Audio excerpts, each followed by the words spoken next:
নামাজে সেজদায় চোখ বন্ধ রাখলে কি হতে পারে, কি ঘটতে পারে, কি পরিণতি হতে পারে? আমরা অনেকেই নামাজের সেজদায় চোখ বন্ধ রাখি। এটি আসলে আমাদের জন্য ভালো না ক্ষতি, এটি আমাদের জানতে হবে। নবী সাল্লাল্লাহু আলাইহি ওয়াসাল্লাম 532 নম্বর হাদিস সহিহ আল বুখারীতে বলেন, শোনো, তোমাদের মধ্যে কেউ যেন সেজদায় তার বাহুদয় যেন কুকুরের মতো না বিছিয়ে দেয়। অর্থাৎ এইভাবে অনেকে আমরা আছি, এইভাবে সেজদা দেই না। আমরা সেজদা এই যে বাহুদয় আমরা জমিনের মধ্যে লাগিয়ে দেই। রাসূলুল্লাহ স্পষ্টত নিষেধ করেছেন এইভাবে যেন কেউ সেজদা না দেয়। এইভাবে যদি সেজদা দেয় আল্লাহর দরবার তার নামাজ কবুল হবে না।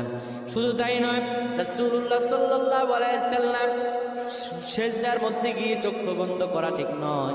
যারা চক্ষু বন্ধ করবে হয়তো মনের ভিতরে কোনো ফাহশা থাকলে সেটা দেখা যেতে পারে, কিংবা চক্ষু যদি বন্ধ করে রাখে তার এখানে কি আছে, সেজদার মধ্যে গিয়ে কি দেখতে পায় না দেখতে পায়।